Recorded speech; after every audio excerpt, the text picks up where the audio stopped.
revelation of the thoughts of his heart was only evil all the time. Okay, so you stop there. So at this point, this comes right before the flood, before Noah and the ark. This is why he wiped out every. Okay, so that's the part that we generally don't hear about. Right. Okay. Is why he went so far as to say, none of that, and to start all over. Be willing to do that because this was what was on the earth, moving around at that time. That people were doing. This is what happens when we self-help again. When we start doing things based off of our way, what we want, what we desire, and not doing things according to what God has designed them to do.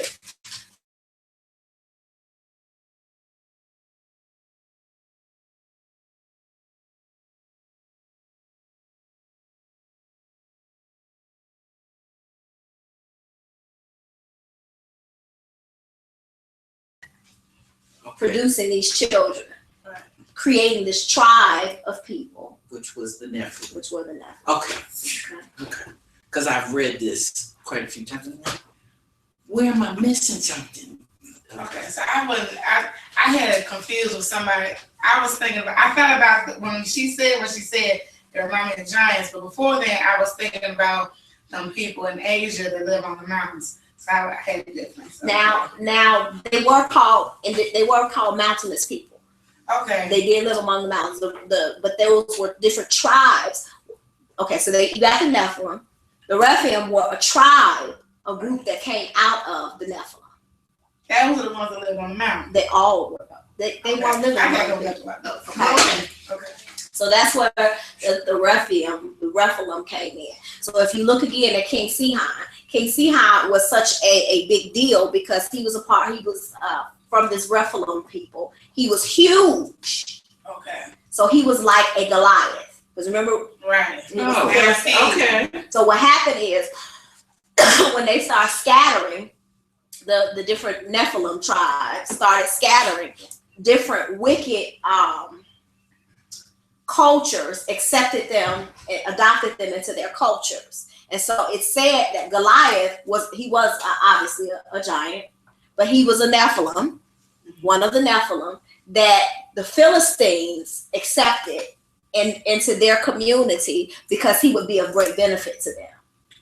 Ooh, out of fear, most likely. Yeah. No, because he would have been a benefit. Okay, we can use you. And that's what he ended up doing. Remember, and so at this point, Sihon, Goliath, both of them serve as enemies of God.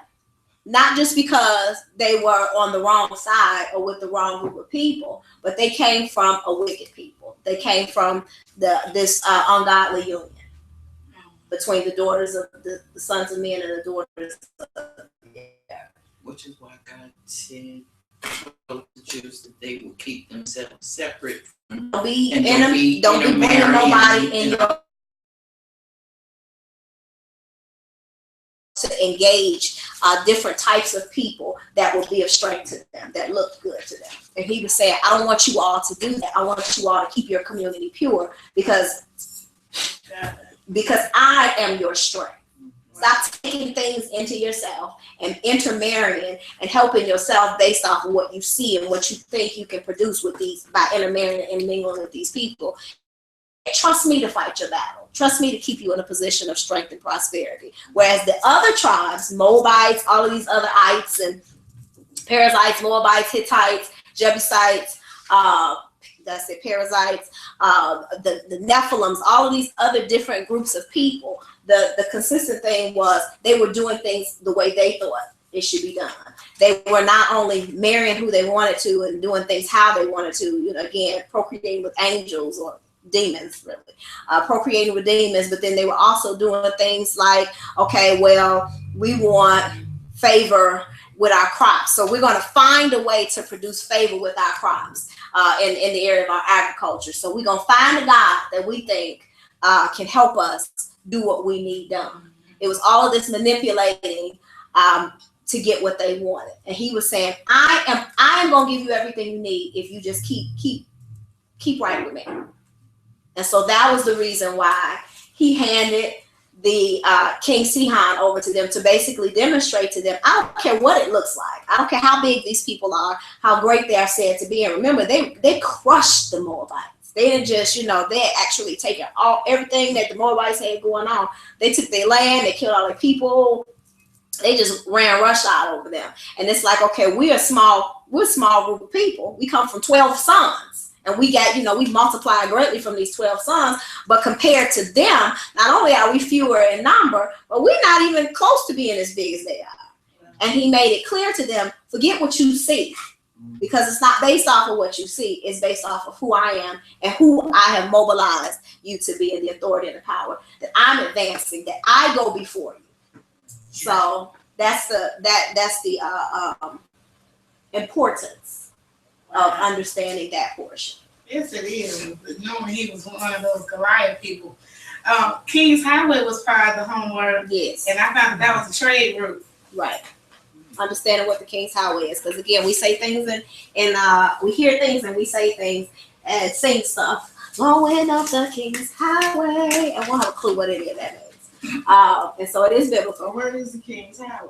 It's a trade route. It's one of It's a route, it's a road marketplace. in a biblical road Oh. that because in part of the study that we did with Gad, that's how all this stuff came up with Sihon. He went to the king and asked a representative went to the king Sihon and asked him, can our group come through your land? We'll buy from you. We'll respect your land. We're not gonna raid your people. We're not here to cause no trouble. We just want to go through this way rather than going around the other way. Mm-hmm. And the king told him no. And not only told him no, but then came at them to fight against them because of the potential threat that they could be to him. And then the Lord told him, don't be scared, I got you.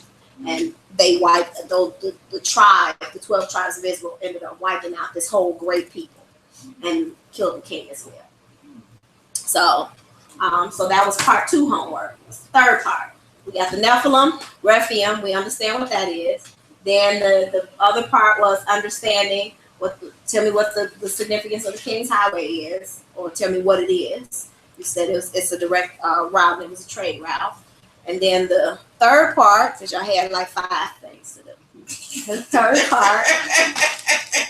Yana, did you want to say anything else about the Nephilim that you studied? From what you said, that's exactly what I read, but I was scared to say it because it didn't make any sense to me. I'm like, are you serious? That they were When I read it, no, that they were demons having relations with people. The people still do that.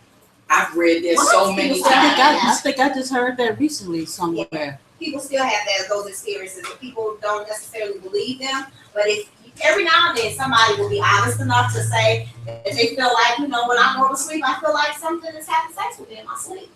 Something is happening to me.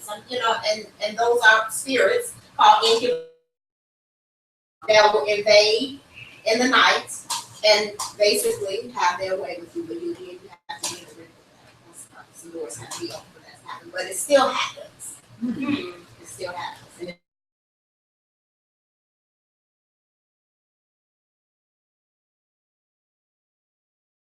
okay. But and sometimes I will say this too. I heard years ago, somebody say that they Bobby Brown said he had who? sex with a ghost. Bobby Brown. Did you see him when he was on That's where I heard that from. when he was on No, I ain't smooth by nothing nobody said.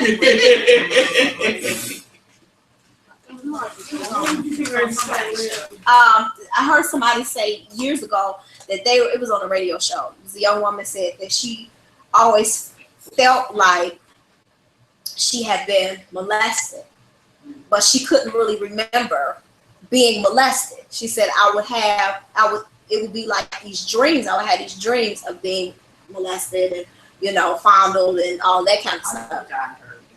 And she was saying she didn't understand what it was until as an adult. She was a young woman when this was going on, a teenager. And she said when she got older, she went and sought some help, and they were trying to basically cause her to remember something. Whatever happened, and trying to trounge up some memories and stuff. And it wasn't until she got saved and really started talking to some people who had some understanding on spiritual matters. And they were telling her, first of all, stop trying to remember stuff on your own, because you won't be able to handle that on your own. And then what it was she was being, or had been, she was being fondled at night by spirits and invaded by spirits that were indeed doing these things. And she had to go through a course of renouncing, basically, because it was some things that she had opened herself up to, playing around in the spirit realm with her friends and things like that. And it gave them entry and access to do what they were doing to her. But she thought for a long time that, okay, maybe I put it out of my mind, maybe I'm suppressing it, maybe, you know, I can't remember it because I was too little and all of this kind of stuff. And she went through all this undue stuff when it was really something spiritual that was going on. It wasn't a natural thing. So people still do experience those type of sexual invasions to this day, and some people invite them. Some people enjoy that. So, I mean, people are sick. Yeah. Oh, yes, they are. People are sick. That's disturbing. People are sick. Yeah. So, I'm gonna leave that alone. Yeah. That's And pretty moving deep. right along. People are sick. That's pretty But deep. I say that because in life we'll hear stuff. And we need to be aware of what really can happen and what really the possibilities, spiritual possibilities are.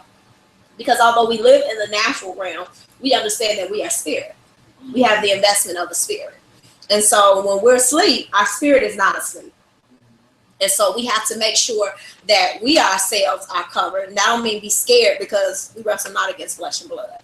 And we have a Redeemer who is mighty and who protects us, even like the scripture that we were reading at the beginning. You know, I won't be afraid of the terror by night, nor the arrow that falls by day, because the Lord is my keeper. He's my shade. He's, you know, he protects me on my right hand, et cetera, et cetera, et cetera.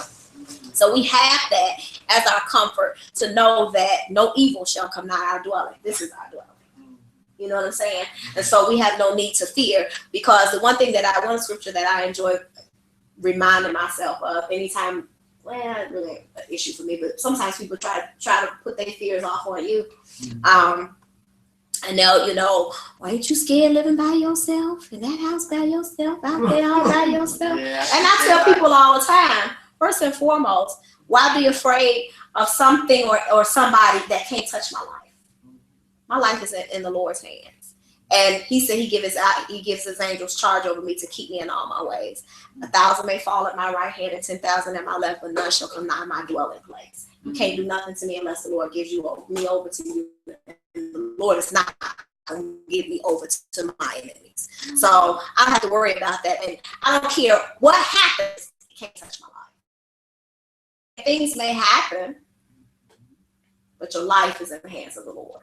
And rather than giving yourself over to the panics of things that may be going on around. And I have been in situations many times where the Lord has shown me that and demonstrated. I was in the middle of a robbery and didn't even know I was in the middle of a robbery.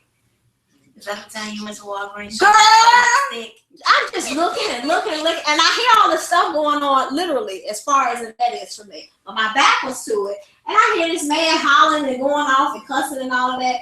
And I'm like, he is just so loud. I ain't turning around nothing. He is so loud. That is so disrespectful. I'm all on the shelf looking at this. I'm like, that is so good. People need to cut this mess out and stop with this. But I'm not even going to get out of my attention. I'm going to keep doing what I'm doing, because that's just ridiculous. All that profanity. Like, I don't want to hear all that. And I'm just looking. And then I didn't realize anything was going on. I wasn't no sense of fear, none of that. And I would like think I'm very spiritually sensitive. Until the man got on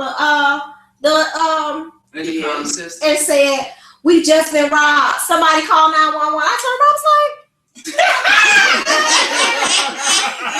"It's so realistic. Get out of here!" And the man had a gun and everything. I was none the wiser. I said, like, he just needs to stop this.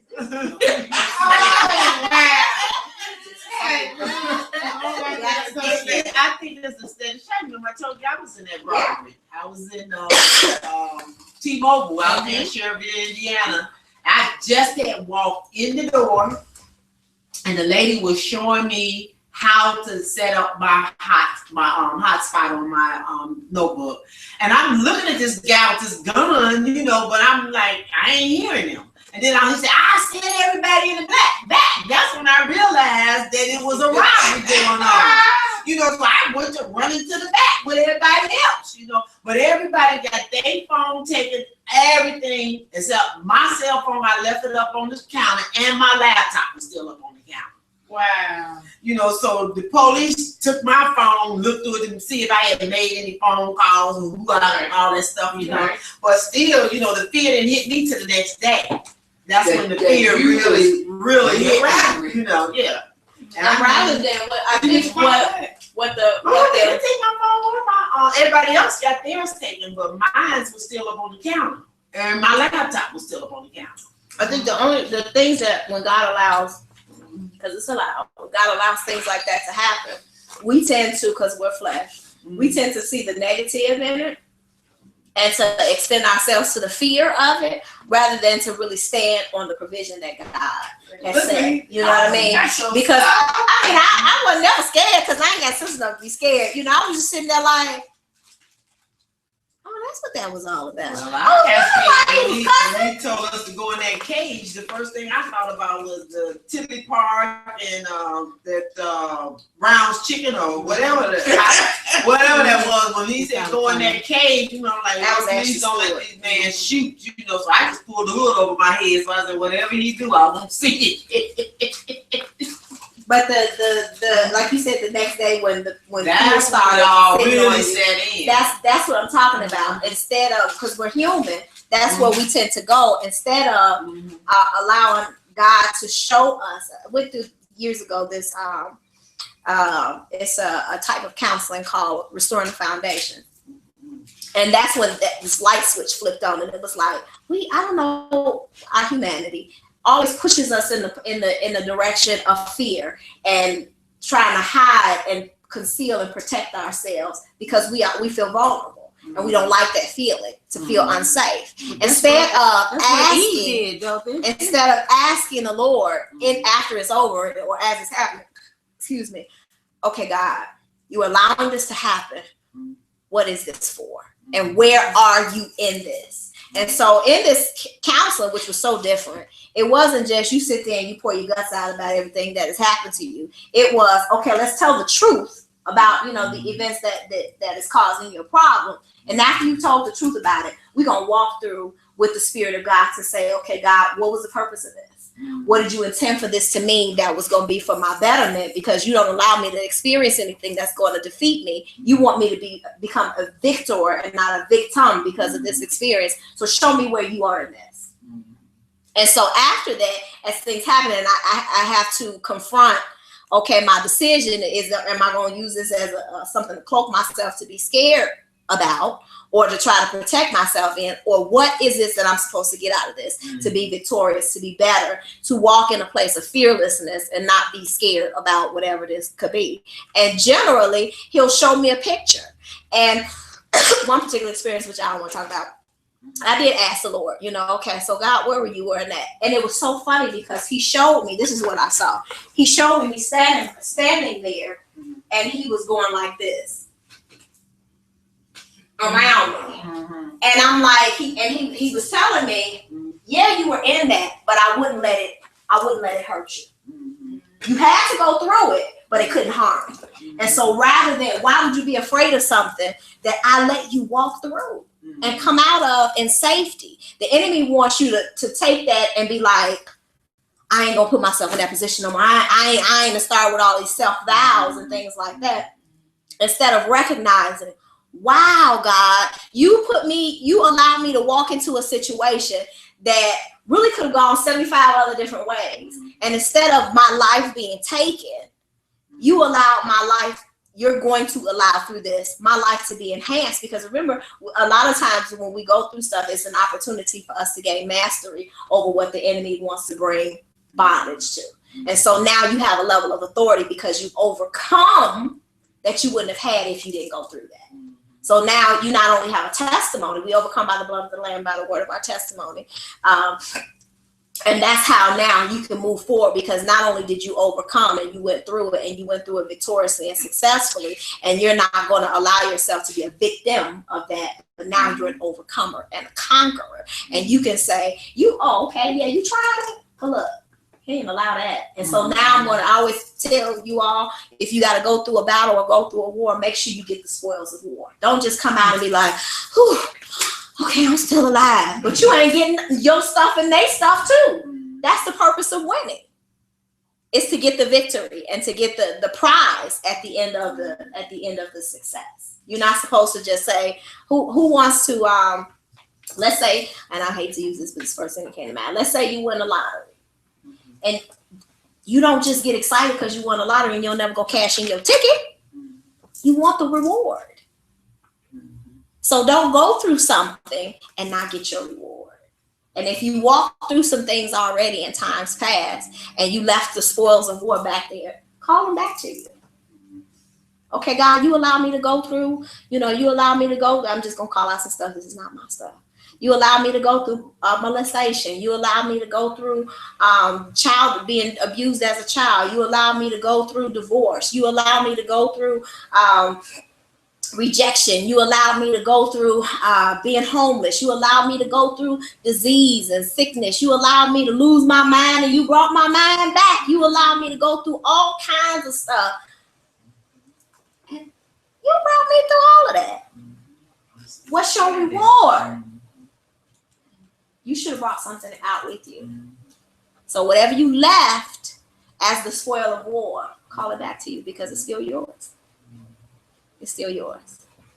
I don't know how we got there. Clearly, that's what the Lord wanted. Okay. Because, like I said, and I said to Ned, when I got home, I had channel surfing in the church, and the news came on, and it said there was a shooting on the Eisenhower, and it happened at Western, and it happened around the time that we got out of MSG. I texted everybody, just